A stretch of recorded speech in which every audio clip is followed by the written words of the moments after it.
King of Gods. By Fast Food Restaurant, Kabanata 425. 10 True Lords. Hindi nagtagal ay nagkasundo si Zhao Feng at ang Touyiring Trio. Sa kagubatan, sinuri ni Yeonyo, Li Hong at Mo Yu mula sa Blackcliff Palace ang Touyiring Trio. Talagang matagumpay na nakipagtulungan si Zhao Feng sa Touyiring Trio. Kinagat ni Li Hong ang kanyang mga ngipin. Pagkatapos lamang na dumaan sa mga pintuan ng kamatayan, ang kanyang likod ay basang-basa sa malamig na pawis at ang mga henyo ng tatlong sekta ay lahat ay natagpuan ang pagbabago sa sitwasyon.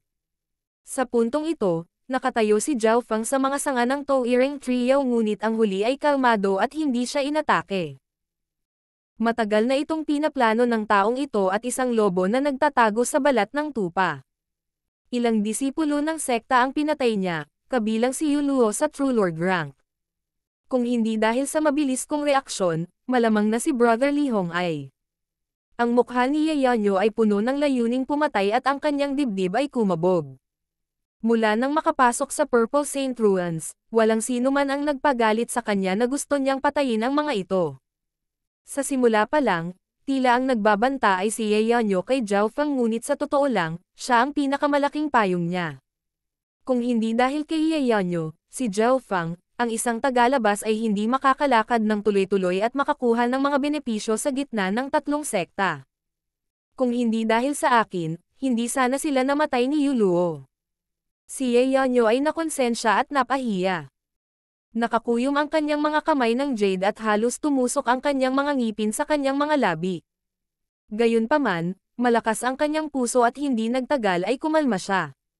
Alam ni Yeonyo na ang pagharap kay Zhao Feng na dalubhasa sa mental energy, anumang depekto sa isip ay magreresulta sa paggamit. Goddess Ye, bago ka dumating, ang tatlong wicked teeth halos lahat ay namatay sa kamay ng taong ito. Nakatakas pa siya sa trackle skill ni Chigwei nang hindi nasugatan. Mataimtim na sabi ni Mo Yu. Narinig niyang nagsalita si Chigwei tungkol kay Zhao Feng. Sister Ye, paano ka nagamit ng brat na iyon sa iyong katalinuhan? Huminga ng malalim si Li Hong at sinabing hindi nasisiyahan. Kung hindi dahil sa kanyang pagprotekta kay Zhao Feng, mahihirapan ang huli na mamuhay ng maayos. Kasalanan ko ito pero wag kang mag-alala, ako mismo ang papatay sa kanya. Malamig na sabi ni Yeonyo. Kasabay nito, nagsimula siyang mag-isip kung paano siya nahulog sa plano ni Zhao Feng. Sa isang kislap, napagtanto niya ang pangunahing punto na siyang pinakamahalagang bahagi ng planong ito kung hindi ay hindi nagamit si Yeonyo. Maliit. Magnanakaw. Pusa. Nanginginig ang figure ni Yeonyo habang iniluwa niya ang bawat salita. Ito ang pinakakakaibang bahagi ng plano. Hindi man lang nakilala ni Zhao Feng si Yeonyo bago niya ito nakilala. Kung hindi magkakilala ang dalawa, bakit siya lilanlangan ni Zhao Feng? Ang tunay na pangunahing punto ay ang maliit na pas ang magnanakaw. Nakilala ng maliit na pas ang magnanakaw si Yeonyo at sadyang dinala siya sa orihinal na may-ari nito at tila pinagbantaan siya. Munting pas ang magnanakaw. Malamig na ipinalaganap ni Yeonyo ang kanyang espiritual na pakiramdam upang makita ang maliit na pas ang magnanakaw. Gayunpaman, saan man napunta ang kanyang espiritual na pakiramdam, sa pamamagitan ng mga damit at interspatial na singsing, wala siyang makitang anumang bakas nito. Meow meow. Isang maitim na kulay pilak na kulay abo na pusa na bahagyang mas malaki kaysa sa isang palad ang nakatayo sa balikat ni Zhao Feng. Sinamahan ng tao at pusa ang isa't isa na parang iisa. Munting magnanakaw na pusa, delikado ang plano mo pero maganda ang mga gantimpala mo. Bahagyang ngumiti si Zhao Feng at hinaplos ang tenga ng maliit na magnanakaw na pusa. Meow meow. Ang munting pas ang magnanakaw ay nagwagayway ng kanyang mga paa at gumawa ng ilang mga aksyon, na nagpapahiwatig ng pait na kinaharap nito. Kaagad pagkatapos noon, iniluwa ng maliit na pas ang magnanakaw ang isang bahagi ng life returning grass sa kamay ni Zhao Feng. Ang aking life returning grass, munting pas ang magnanakaw, anong lakas ng loob mong nakawin ito? Naging berde at pula ang mukha ni Yeonyo. Ang kanyang mga mata ay sapat na upang pumatay ng mga tao. Sa kanyang tahimik at kalmadong ugali, hindi pa siya gaanong nagalit noon. Ang maliit na pasang magnanakaw ay nagbibigay pa rin ng malaking kahalagahan sa mga emosyon at ninakaw lamang ang isang bahagi ng life-returning grass o bakit ang iyong interspatial rings ay mayroon pa ring gamit. Sinabi rin nito sa akin na huwag kang papatayin. Umiling si Zhao Fang. Bagamat nilinlang ng munting pas ang magnanakaw si Ye Yanyo, nagnakaw lang ito ng life-returning grass at nakumpleto ang hiniling ni Zhao Fang. Pagkatapos ng lahat, si Ye Yanyo ay medyo mabait sa maliit na pas ang magnanakaw. Di ko kailangan ng awa nito. Ako mismo ang papatay sa brat na ito. Munting pas ang magnanakaw, hindi kita sinisisi dahil lahat tayo ay may iba't ibang panig. Nag-init ang mga mata ni Ye Yanyo nang damapo ito sa maliit na pas ang magnanakaw. Nang magkapares na ang dalawa, ang munting pas ang magnanakaw ay nagbigay sa kanya ng maraming swerte at masasayang pagkakataon. Meow meow.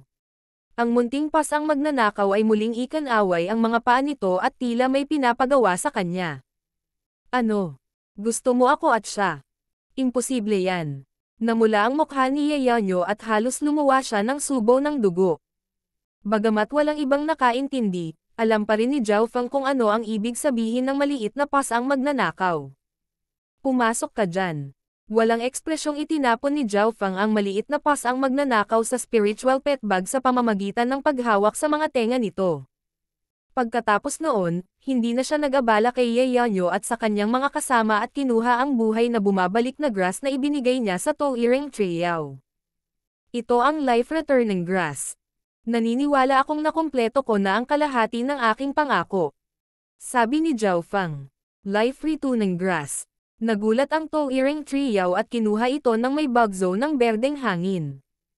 Ang pangunahing puno nito ay bamuka na parang bibig at kinain nito ang life-returning grass. Ang life-returning grass ay talagang karapat-dapat na maging isang maalamat na kayamanan. Maging ang pinsalang dulot ng Void God Protection ay nagsimulang gumaling. Bata, mukhang minamaliit kita. Ang life-returning grass ay sapat na upang pagalingin ang kalahati ng aking mga pinsala ngunit ang kalahati pa ng deal ay kailangan mong itulak ang mga henyo na ito, na hindi ganoon kadali. Tumawa ang Toiring Triao. Nakatayo si Zhao Fang sa mga sanga ng puno habang ang kanyang asol na buhok ay marahang ihip sa hangin. Hindi siya kumikibo at tila bahagi ng Toiring Triao. Ipagtanggol lamang, huwag atakihin. Ito ang plano ni Zhao Fang. Ang Toiring Triao ay ang pinakamalaking proteksyon ni Zhao Fang at sila ang may kalamangan sa landscape. Hindi agad umatake ang tatlong sekta. Marahil ito ay dahil ang biglang pagtataksil ni Zhao Fang ay nagdulot ng labis na pagkabigla sa tatlong sekta. Ang 5 True Lords, Ye Yanyo, Zhuang Wonner, Li Hong, Qigui at Mo Yu ay nagsama-sama at nagsimulang mag-usap. Sa mga True Lords, ang Qigui ay dalubhasa sa mga kasanayan sa mata at umaasa kaming maibibigay mo ang lahat sa paparating na labanan. Mungkahi ni Ye Yanyo. Sa mga henyo na pumasok sa ruins, ang bloodline ng mata ni Qigui ay masasabing kabilang sa pinakamahusay. Bumalik sa kuweba, nasaktan pa nga ng kanyang lihim na pamamaraan si Ye Yanyo. Malakas ang eye bloodline ng brat na ito pero hindi pa niya naabot ang True Lord rank sa huli at may tiwala ako sa isang eye bloodline na labanan. Gayunpaman, nasugatan pa rin ako sa paggamit ng ipinagbabawal na kasanayan noon at hindi ako 100% sigurado. Mapait na umiyak si Qigui sa kanyang puso. Sa totoo lang, humihingi siya ng kayamanan sa iba pang dalawang sekta. Nagkatinginan sina Ye Yanyo at Zhuang Wonner bago kumuha ng ilang mga kayamanan mula sa kanilang mga interspatial na item. Sapat na ang mga ito para matulungan si Qigui na makabangon. Salamat sa lahat ng iyong tulong. Hayaan mo akong gumaling ng kaunti at pagkatapos ay magagawa ng aking Black Wicked Eye na labanan ang brat na iyon. Garalgal ang boses ni Qigui at tila pumipihit ang puting apoy sa kanyang mga mata nang may lumitaw na tuldok sa gitna. Inaasahan siya ng lahat dahil naranasan na nila ito. Kahit na hindi nito nagawang talunin si Zhao Fang, maaari pa rin itong maneg. Nakita nila ang isang mahusay na labanan sa pagitan ng mga eye bloodlines. Inaasahan ko rin ito. Tumayo si Zhao Fang sa puno at wala sa mga aksyon ng tatlong sekta ang nakatakas sa kanyang God's Spiritual Eye. Napakalakas ng Black Wicked Eye ni Chigwei at personal itong naranasan ni Zhao Feng noong ginamit ni Chigwei ang Dark Lantern Ghost Eye, na halos pinilit si Zhao Feng na mawalan ng pag-asa. Kung hindi dahil sa katotohanang walang pakialam si Zhao Feng sa presyo at sa wakas ay nasira ang Dark Lantern Ghost Eye, malamang na hindi siya makakatakas. Kung dati, hindi kumpiyansa si Zhao Feng na harapin ang bloodline ng mata ni Chigwei dahil masyadong malaki ang pagkakaiba nila sa cultivation. Gayunpaman, mabilis na lumaki si Zhao Feng sa mga guho at ang kanyang God's Spiritual Eye ay naging mas malakas. So. Muling dumating ang tunog ng paglipad at ang hangin ay napuno ng kasamaan. Magaling, ang mga reinforcement ng ating Moon Demon Palace ay narito na. Bulalas ng mga henyo ng Moon Demon Palace. Dumating ang grupo mula sa Moon Demon Palace at ang pinuno ay isang kalbong lalaki na may itim na armor na ang cultivation ay umabot sa True Lord rank. Ngayon ang bilang ng True Lord ranks ay umabot na sa 6. Hindi ito ang katapusan. Makalipas ang isa pang oras, mas maraming reinforcement ang dumating. Ang ilan ay mula sa 3 sekta habang ang iba ay mula sa 1-star clan sa ilalim nila. Sa paglipas ng panahon, parami ang mga henyo na nagsimulang magtipon sa mahiwagang kanyan. Ang lahat ng ito ay dahil sa Void God Protection ni Yeonyo na nagbigay daan sa lahat sa loob ng 1,000 milya na maramdaman ito. Tapos na. 100 henyo ang narito. Bulong ni Zhao Feng sa sarili. Makalipas ang 2 oras, ang bilang ng mga True Lord rank cultivator na naruroon ay umabot na sa 10. Sa kanila, 2 o 3 ang nakapasok sa True Lord rank sa Purple Saint Ruins. Pagkatapos ng lahat, mayroong isang malaking bilang ng mga pinakamataas na True Mystic rank henyo at hindi nakakagulat na ang isang mag-asawa ay makapasok sa True Lord rank sa mga guho.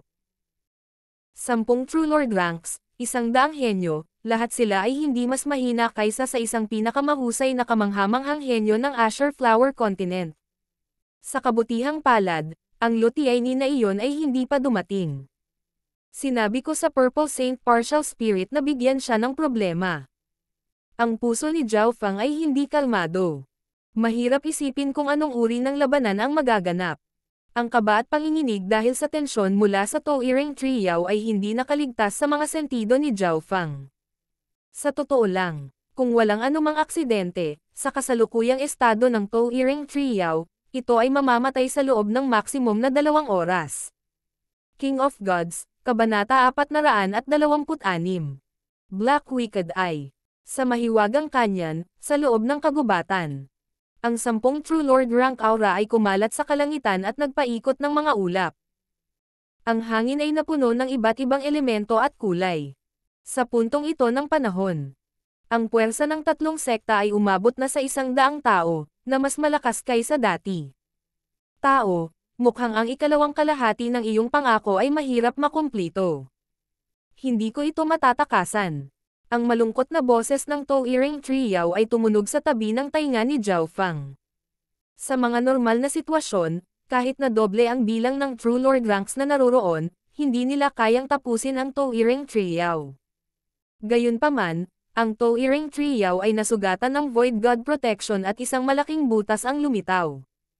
Walang proteksyon kung nasaan ang butas, at hindi pa ito gumaling. Nangangahulugan ito na ang mga henyo ng 3 sekta ay maaaring malayang umatake sa Towering Trio at dahil sa agwat na ito ang Towering Trio ay maaari lamang matamaan at walang magawa. Kahit na ang isang tunay na Origin Core Realm expert ay hindi makakayanan ito. Dama po si Zhao Feng sa mga puno at walang ekspresyon. Medyo mas magulo pa kaysa sa inaakala ko. Kung ikukumpara sa Towering Tree, mas kalmado si Zhao Feng. Tao, may plano ka ba? Ano ang kailangan kong gawin? Dahil siguro sa pagiging mahinahon ni Zhao Feng, ang Towering Trio ay nakakita ng sinag ng pag-asa. Bagamat malakas ang Towering Trio, maaari lamang itong maupo doon at atakihin. Sa makatuwid, ang lahat ng pag-asa nito ay napunta kay Zhao Feng. Hintayin mo silang dumating. Si Zhao Feng ay hindi gustong magpaliwanag ng labis. Binuksan niya ang God's Spiritual Eye at siniyasat ang 10 True Lords. Sa God's Spiritual Eye ang bawat sitwasyon ng True Lords, elemento ng kanilang kakayahan, estado ng kalusugan at iba pa ay lumitaw sa harap niya. Sa 10 True Lords, 3 ang nasa huling yugto na True Lord rank, 4 na maagang yugtong True Lord rank at 3 panimulang yugto na True Lord ranks. Bulong ni Zhao Fang. Ang tanging pinag-iingat ni Zhao Fang ay sina Ye Yanyo at Zhuang Wonner. Walang kumpiyansa si Zhao Fang na labanan ang sino man sa kanila. Siyempre, sa ngayon ay hindi na ito problema ng solong labanan. Si Zhao Fang ay nakaharap sa kanilang lahat. Nagsisimula na. So. Pinamunuan ng 10 True Lord rank henyo ang daang True Spirit Realms at nagtungo sa gap ng Towering Trio. Ang proteksyon ng puwang ay nawasak ng Void God Protection, na naiwan lamang ang pangunahing puno ng kahoy na hindi pa ganap na gumaling. Atake. Ang 10 True Lord ranks ay nagpadala lahat ng malayuang pag-atake at kasanayan patungo sa puno ng Towering Trio. Kapag naabot ng isa ang True Lord rank, maaari nilang atakihin ang target mula sa 100 yarda ang layo. Pang boom. Ang pangunahing trunk ng Towering Trio ang tumama sa mga pag-atake at ang mga sanga nito ay kumakalampag. Sa likod ng 10 True Lords ay mas maraming True Spirit Realm henyo na ang kapangyarihan ay maaaring agad na sirain ang isang maliit na puwersa. Walang taktika, walang diskarte, ngunit napakaraming bilang. Sa kabutihang palad, ang katawan ng Towering Trio ay napakalakas at maaaring magdulot ng pinsala mula sa 10 True Lord ranks at 100 True Spirit Realms saglit. Tao, mag-isip ka agad ng kung ano-ano.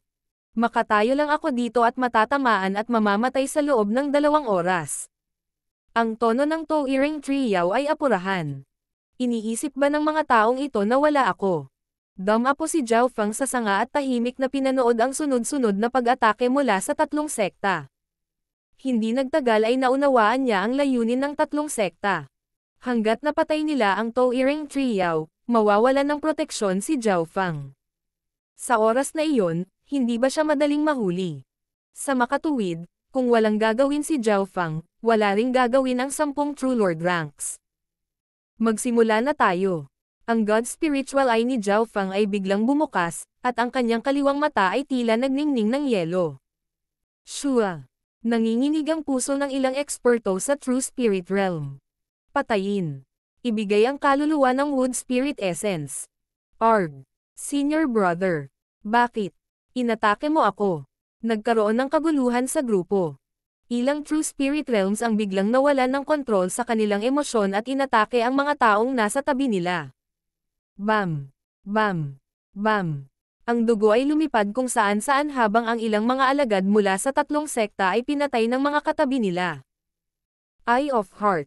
Ang God Spiritual Eye ni Zhao Fang ay mahinang tumingin sa grupo. Sa ilang sandali lang, 4 hanggang 5 henyo mula sa 3 sekta ang kinokontrol ng Eye of Heart ni Zhao Fang at inatake ang mga katabi nila. Mag-ingat kayong lahat. Nataranta ang 3 sekta, at ang lahat ay nagmamalasakit lamang sa kanilang sarili.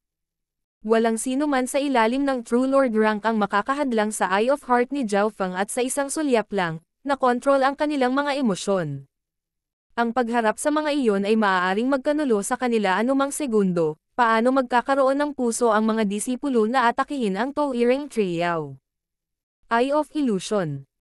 Ang mga pag-atake ni Zhao Fang ay hindi huminto at ang kanyang God Spiritual Eye ay nagpatuloy sa pag-scan. Klop. 2 disipulo mula sa 3 sekta ang nahulog mula sa langit at dumaong malapit sa lupa. Shoo! Ang mga ugat ay lumabas sa lupa at kinaladkad ang mga henyong ito sa lupa nang sila ay naging mga bagong pataba. Lalong naging magulo ang grupo ng 3 sekta.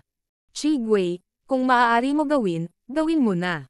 Kumikislap ang mga mata ni Ye Yanyo habang lumingon siya kay Chigwei. Si Chigwei ang dalubhasa sa mga diskarte sa Eye Bloodline na pinakamahusay sa 10 True Lords.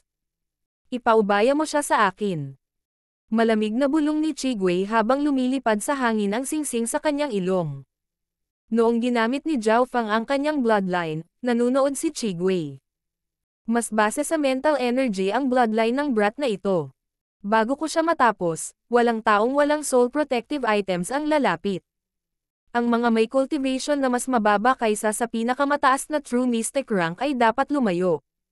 Nag-utos si Chigwei at pagkatapos nito ay sinabi ang 10 True Lord ranks ay nagsimulang ayusin ang kanilang mga sarili.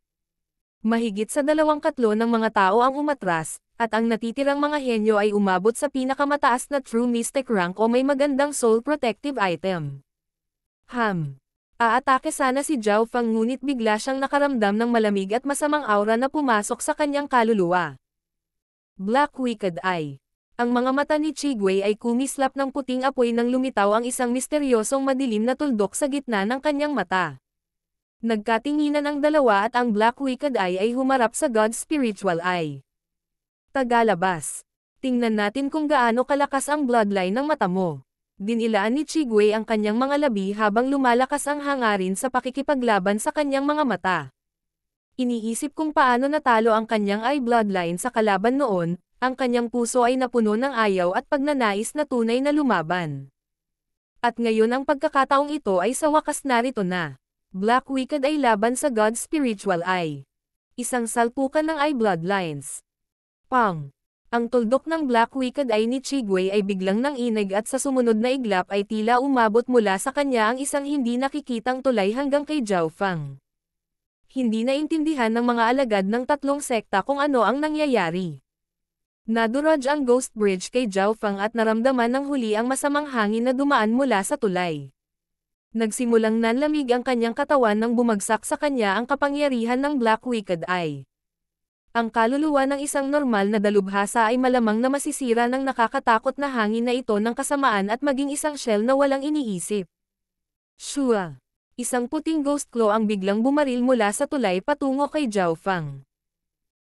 Ang malaking kuko na ito ay sapat na upang mabalot ang isang buong silid at ang katawan ni Zhao Fang ay ikinulong ng Ghost Bridge, ibig sabihin ay hindi siya makaiwas. Para makaabot ng napakalalim sa isang bloodline. Tunay, karapat-dapat sa isang sekta na may dalawang bituin. Binuksan ni Zhao Fang ang kanyang God's Spiritual Eye at siniyasat ang husay ni Chigwei.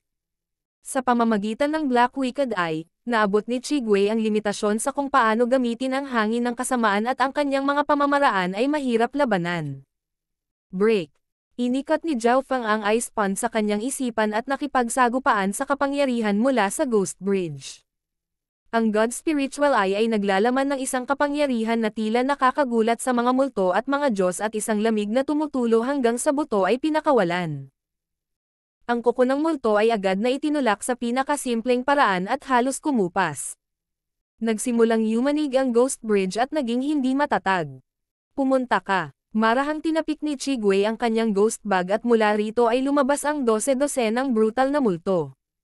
Ang ilan ay nasa hugis ng tao habang ang iba ay nasa hugis ng mga hayop at ang kanilang mga aura ay inilabas. Ang isang bahagi ng mga multong ito ay sumanib sa tulay at ang tulay ng multo ay naging mas matatag at makatotohanan. Ang isa pang bahagi ng mga multo ay umungol sa ilalim ng kapangyarihan ng Ghost Bridge at naging puting apoy na nag-aapoy patungo kay Zhao Fang. Paggamit ng tulong sa labas para mapataas ang kanyang eye bloodline technique. May natutunan si Zhao Fang ngayon. Upang talunin si Zhao Fang, si Chigwei ay gumawa ng maraming pangangailangan ng ibang mga sekta at ang iba pang mga disipulo ng Black Cliff Palace ay nagbigay sa kanya ng maraming mapagkukunan. Masasabing handang-handa si Chigwei para labanan si Zhao Fang. Wu! Sa pagsasanib ng halos 100 multo, mas naging mabangis ang pag-atake ng Black Wicked Eye ni Chigwei. Hihihi! Ang Black Wicked Eye at mga pamamaraan ni Brother Chigwei ay hindi mabilang. Maging si Yayanyo na asong iyon ay nasugatan ng Black Wicked Eye. Tawa ng tawa ang mga henyo ng Black Cliff Palace. Ang iba pang 9 na True Lord ranks ay nasiyahan din sa sitwasyong ito. Mukhang kahit hindi manalo si Chigwei ay mapipigilan ang brat na iyon. Nangangahulugan ito na maaari tayong umatake ng ligtas. Ang mga True Lords ay tumango. Kumislap ang mga mata ni Yayanyo. Hindi talaga kami binaygo ni Chigwei. Ngunit para maging ligtas, magpapadala kami ng 2 True Lord ranks para suportahan si Chigwei at kung ito ay maayos, baka mapatay pa namin siya. Hindi alam, nakaramdam siya ng pagkabalisa sa pakikipaglaban ni Chigwei kay Zhao Fang. Marahil ang mga kalkulasyon ni Zhao Fang sa kanya at sa kanyang misteryoso ay nag-iwan ng malalim na impresyon sa kanya. Ang isa pang 2 True Lords ng 9 na natitirang True Lord ranks ay pumunta upang suportahan si Chigwei. King of Gods, Kabanata 427. Double Kill. Nang mag-away sina Zhao Feng at Qi Gui sa kanilang mga eye bloodline, dalawa pang True Lord ang lumapit para tumulong. Sa kabuuan, 3 totoong Lord ranks ang nakaharap kay Zhao Feng. Ang isang maliit na True Mystic rank brat ay maaaring mamatay ng walang pagsisisi pagkatapos labanan ang 3 totoong Lord ranks ng sabay-sabay. Sabi ng isa sa mga babaeng True Lord rank. Ang kanyang balat ay tila gawa sa nyebe at siya ay nagsalita sa isang mapanoksong tono. Isa siya sa 2 True Lord ranks na sumusuporta kay Qi Gui at nagmula sa Pure Moon Spiritual Sect at isa sa mga maswerteng nakapasok sa True Lord rank. Sister Gang, huwag mo siyang maliitin. Ang isang taong kayang palabanan si Qi Gui at bigyan ng malaking kahalagahan ni Sister Ye ay hindi simple. Si Brother Yu Luo ay isang halimbawa. Nagbabala ang isa pang maagang yugto ng True Lord rank na itim na nakaharap sa kabataan. Si Brother Yu Luo ay minsang isa sa 3 gwapong lalaki ng sekta at mahal ko siya sa loob ng maraming taon ngunit natatakot akong sabihin sa kanya. Ngayong naabot ko na ang True Lord rank nagkaroon ako ng pagkakataon na maging kanya. Ngunit sa kasamaang palad, ang pangarap na ito ay nasira. Tumulo ang luha sa mga mata ng dalaga na agad namang napalitan ng malamig na layunin ng pagpatay. Hindi niya papalampasan ang pagkakataong patayin si Zhao Feng. Hindi ko na kayang i-drag ito palabas. Nakita ni Zhao Feng ang pagdating ng 2 True Lord rank sa gilid ng kanyang mga mata. Sa puntong ito, isang malagim na puting apoy ang sumunog sa halos katawan ni Zhao Feng. Ang apoy na ito ay maaaring magsunog ng laman at puwersa ng buhay at kahit na masira ang kaluluwa. Ito ay lubhang mahirap. Ang paggamit ni Qi Gui ng mga bloodline ay nagpalawak ng antas ng mata ni Zhao Feng. Sa ilalim ng mga normal na sitwasyon, tiyak na lalaban si Zhao Feng kay Qi Gui dahil marami siyang matututunan. Gayunpaman, iba ang sitwasyon ngayon. Ang Toiring Trio ay hindi mabubuhay kung ito ay kalagkad palabas ng higit sa 2 oras at hinarap ni Zhao Feng ang banta ng iba pang True Lord ranks. Lightning Fire God's Eye. Isang malinaw na liwanag ng kidlat at apoy ang kumikinang sa mata ni Zhao Feng. Whoosh! Isang Asher Ball ng kidlat na apoy ang agad na bumagsak sa Ghost Bridge at ang mga hiyawan ay nagmula sa loob ng puting apoy na nagsimulang mapatay. Isang Ice Kill attack na may mga elemento ng kidlat at apoy. Nanginig ang puso ni Qi Gui nang may mapanirang aura na lumaganap sa Ghost Bridge at tumama sa kanyang Black Wicked Eye. Weng! Ang Ghost Bridge na binubuo ng hindi mabilang na mga multo ay nagsimulang manginig at kumupas. Nagsimulang umusok ang malaking bilang ng mga multo mula sa nakatatakot na kapangyarihan ng kidlat at apoy. Sa pagkakataong iyon, tila tinamaan ng kidlat at apoy ang kaluluwa ni Qi Gui. Boom! Kasunod noon ay ang ikalawang round ng Lightning Fire Gods ay namas nakatuon kay Qi Gui mismo. Basag! Nasira agad ang Ghost Bridge. Ghost God breaking through the void. Umikot ang Black Wicked Eye ni Qi Gui at biglang bumaril ang madilim na sinag na hamarang sa Lightning Fire God's Eye. Ang madilim na sinag ay lubhang mahiwaga at maaaring hadlangan ang pisikal at pati na rin ang mga pag-atake ng enerhiya sa pag-iisip. Boom boom boom. Ang mata ng Lightning Fire God ay tinusok ni Qi Gui at ang isang third ng sinag ay nagpatuloy pa rin sa pagbaril patungo kay Zhao Feng at ang bilis nito ay kasing bilis ng Lightning Fire God's Eye. Itong madilim na sinag ay nag-condense ng lahat ng kapangyarihan sa isang tuwid na linya para sa pinakadirektang pag-atake. Nagsimulang maabot ng God's Spiritual Eye ni Zhao Feng ang pinakamataas na kakayahan nito at sa pag-iisip na si Zhao Feng ay ilang beses na mas mabilis kaysa sa Dark Beam. Ito ang kapangyarihang ibinigay sa kanya ng God's Spiritual Eye. God's Spiritual Eye, kopyahin. Ang asol na liwanag sa kaliwang mata ni Zhao Feng ay kumikinang at sa loob ng dimensyon ng kanyang kaliwang mata, ang nagyayelong lawa ay nagsimulang tumulo. Q.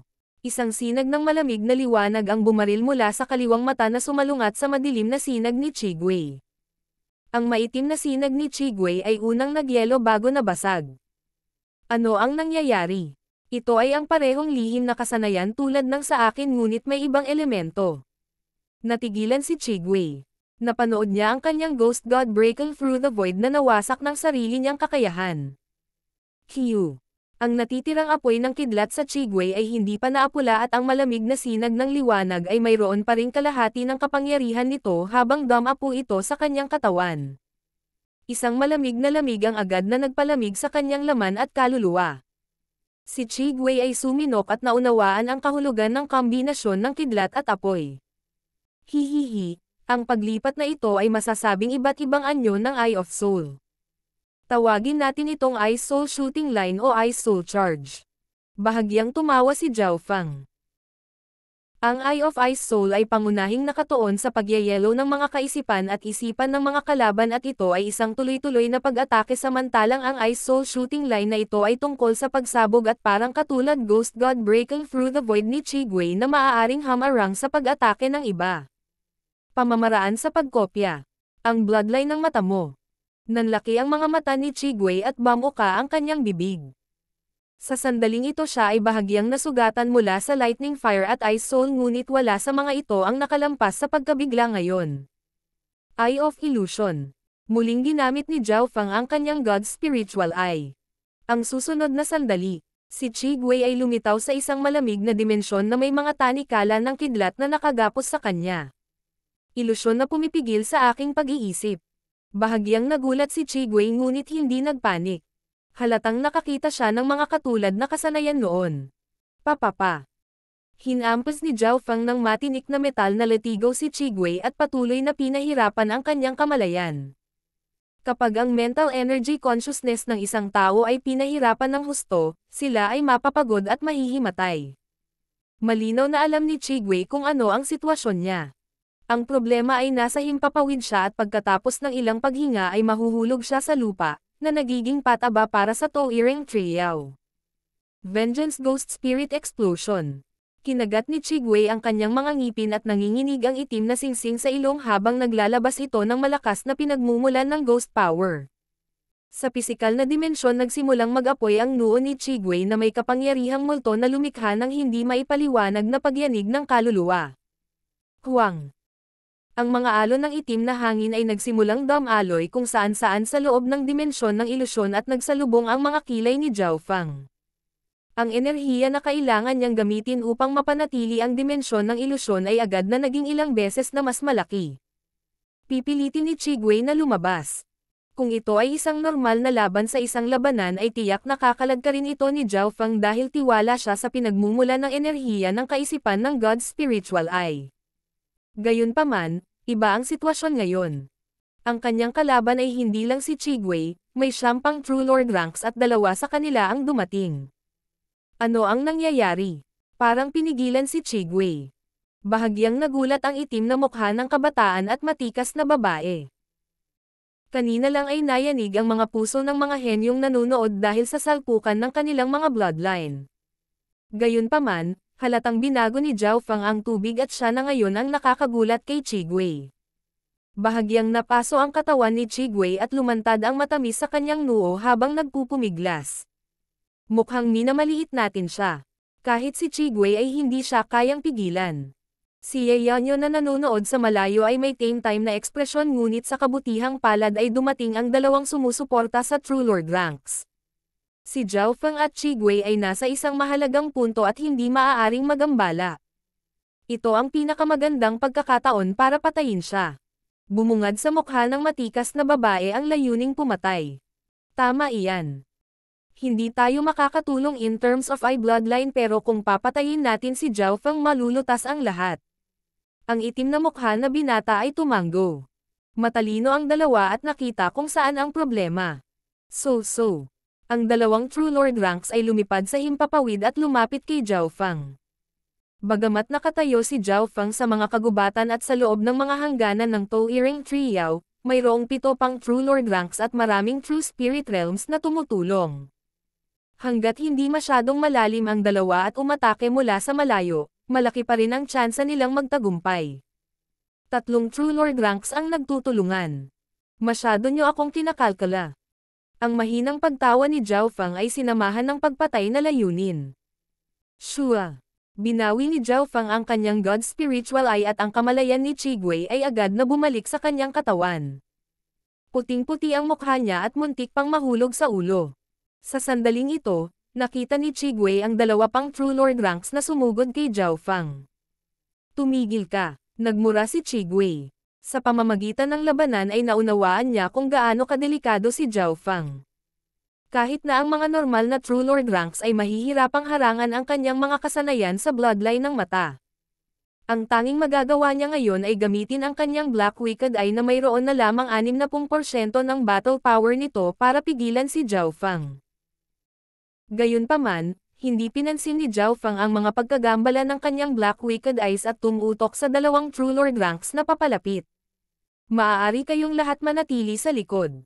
Biglang iwinagayway ni Zhao Fang ang kanyang kamay. Shua.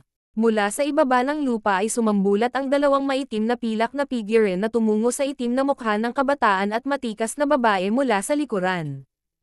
Ano? Hindi maganda. Ang mga mata ni Chigwei ay kumislap at napasigaw. Ang dalawang dark silver figure ay dalawang dark silver poison corpses at ang kanilang mga aura ay maihahambing sa True Lord rank ghost corpses.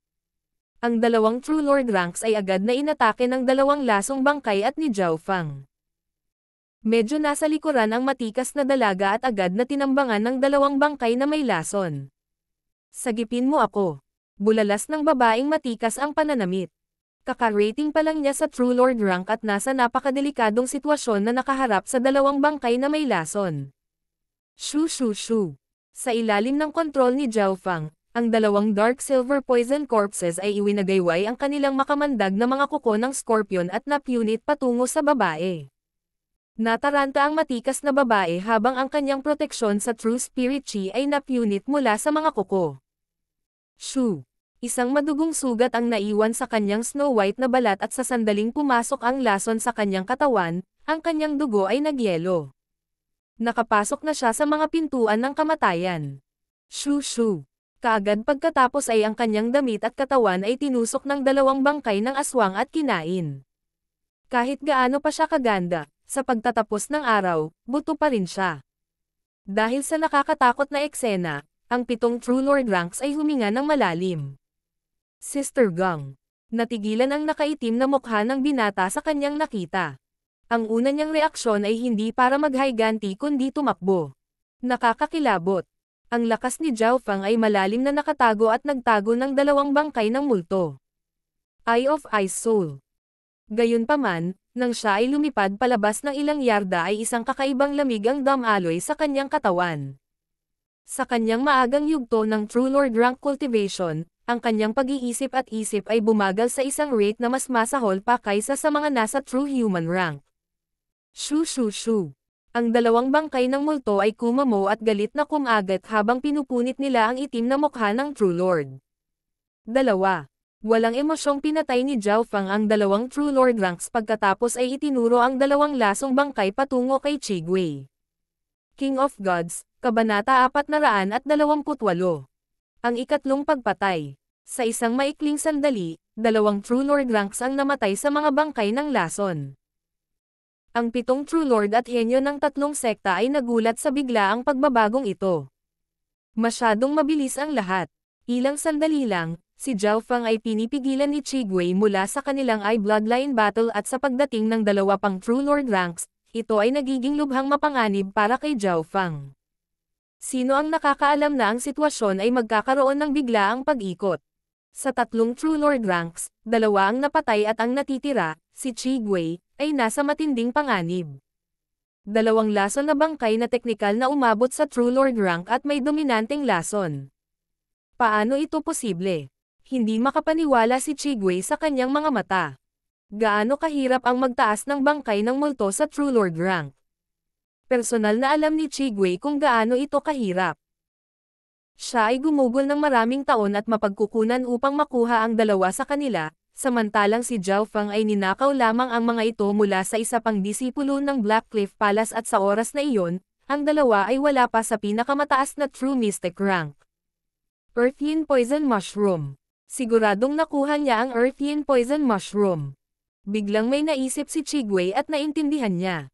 Tanging ang Earthian Poison Mushroom lang ang may kakayahang magtaas ng bangkay ng multo sa True Lord rank ng napakadali. Higit pa rito, si Zhao Fang ay mayroon ding Sky Marking Stone, Deadly Yin Crystal Bone, at mga kuko ng higanteng scorpion. Sa napakaraming nangungunang materyales, ang dalawang bangkay na ito ay nakabaluti hanggang sa buto. Pumunta ka. Kinokontrol ni Zhao Feng ang dalawang dark silver poison corpses at pinatakbo sila patungo kay Chigwei. Hindi maganda. Tumakbo. Halos lumipad ang kaluluwa ni Chigwei sa takot. Alam niya kung gaano kakilakilabot ang lason ng sinaunang alakdan. Higit pa rito, mayroon si Zhao Feng ng Earth Yin Poison Mushroom. Sa kombinasyon ng dalawang lason, mamamatay ang sinumang damyugo. Hanggat ang mga bangkay ng aswang ay hiniwa sa kanilang balat, ang kanilang mga buhay ay naiwan. Eye of Ice Soul. Ang God Spiritual Eye ni Zhao Feng ay kumislap ng may lamig habang nakakulong siya kay Chigwei. Nanlamig ang katawan ni Chigwei at nagsimulang bumagal ang kanyang pag-iisip habang ang kanyang bilis ay agad na naging 60 hanggang 70% mas mabagal. So. Lumapit ang dalawang dark silver ghost corpses. Dito na ba ako mamamatay? Pakiramdam ni Chigwei ay para siyang na-freeze sa yelo at ang aura ng kamatayan ay lumapit sa kanya. Dahil nakalock ang Eye of Ice Soul sa kanya, siguradong hindi niya kayang labanan ang dalawang dark silver poison corpses at tiyak na mamamatay siya kapag naputol ang balat niya. Sa sandaling ito, pinagsisihan ni Chigwei na ibinigay kay Zhao Feng ang Deadly Yin Crystal Bone at Claws ng higanteng alakdan. Pinalakas ng dalawang ito ang talas at lason ng mga bangkay ng aswang. Kung wala kay Zhao Feng ang dalawang materyales na iyon, ang dalawang bangkay ng multo ay halos nasa antas ng True Lord rank at hindi magiging ganito kababanta. Brother Chi. Ang payat na si Mo Yu mula sa Blackcliff Palace ay umungal habang siya ay mabilis na lumipad patungo sa direksyong ito. Pumunta ka. Kinagat ni Chigwei ang kanyang mga ngipin at ipinatawag ang natitirang dugong pilak na bangkay. Mayroon lamang siyang dalawang True Lord rank ghost corpses, ngunit ang isa sa mga ito ay nadurog na pira-piraso ng Toe-Earing Triao. Siyempre, ang lakas ng labanan ng mga Blood Silver Corpse na ito ay maihahambing sa unang yugto ng True Lord rank at dapat mapigil ang mga ito sandali. Shoo! Pang! Boom! Ang dalawang Dark Silver Poison Corpses ay lumuhad patungo sa dugong pilak na bangkay at nagsimulang magpunit sa isa't isa. Sa ilalim ng normal na mga sitwasyon, ang dugong pilak na multo na bangkay ni Chigwei ay maaaring tumagal ng ilang sandali laban sa dalawa, ngunit sa ngayon ang kanyang pag-iisip ay bumagal dahil sa Eye of Ice Soul at hindi ganap na makontrol ang kanyang dugong pilak na bangkay. 60 hanggang 70% lamang ng buong lakas nitong labanan ang maaaring gamitin. Sa ilang suntok lang, pinipigilan ng dalawang Dark Silver Poison Corpses ang Blood Silver Corpse.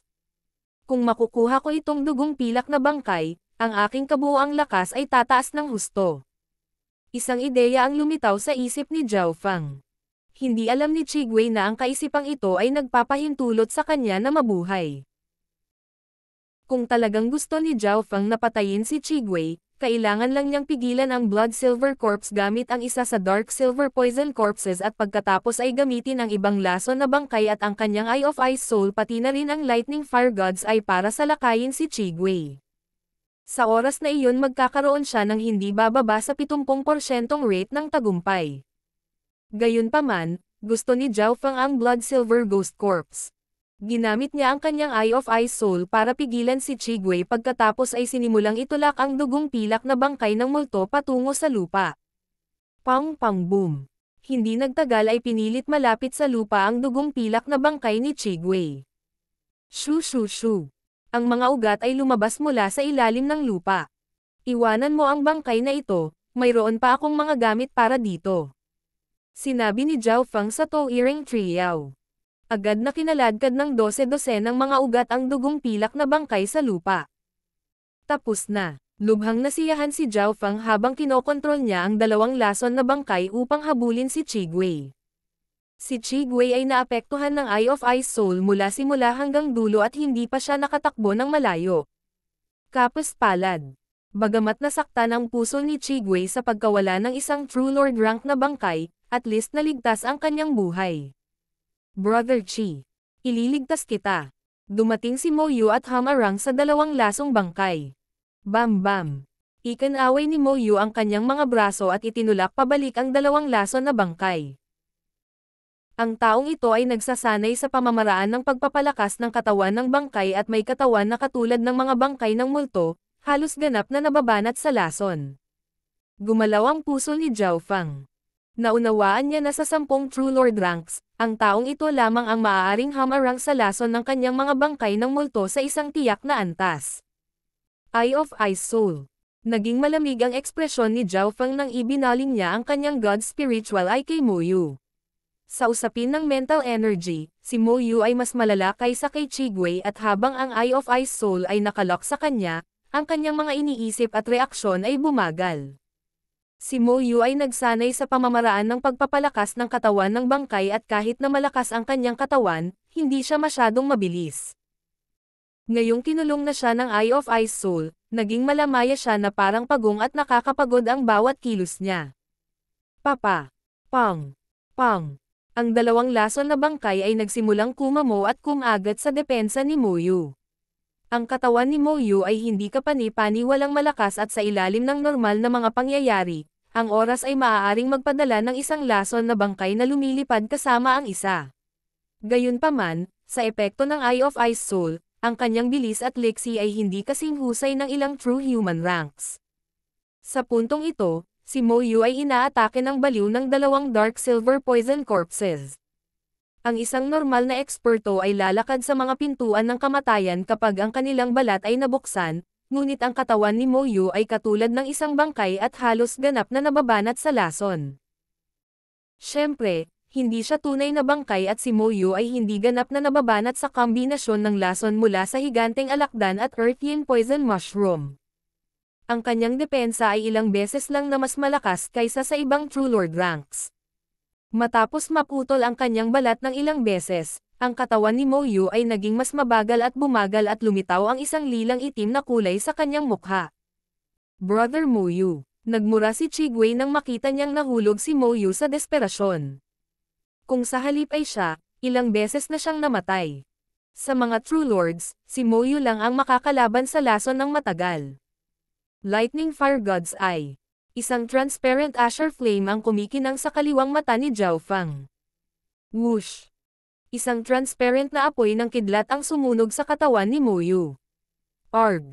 Napaungol si Mo Yu. Ang mga elemento ng kidlat at apoy ay sumalungat sa daw ng ghost corpses. Hindi siya tulad ni Qigwei na dalubhasa sa mga bloodline ng mata na maaaring hamarang sa mga pag-atake ni Zhao Feng. Ang mapanirang Lightning Fire God's Eye ay sumunod sa Eye of Ice Soul at nasugatan ang isip ni Mo Yu. Bam bam! Umungol si Mo Yu at ikan-away ang kanyang mga braso, itinulak palayo ang dalawang maitim na pilak na lason na bangkay. Sa kritikal na sandali na ito, sinunog pa niya ang kanyang True Spirit Chi upang madagdagan ang kanyang lakas sa pakikipaglaban at makatakas. Ang dalawang Dark Silver Poison na bangkay ay tinamaan ni Mo Yu at nabali ang mga braso ng isa sa mga bangkay.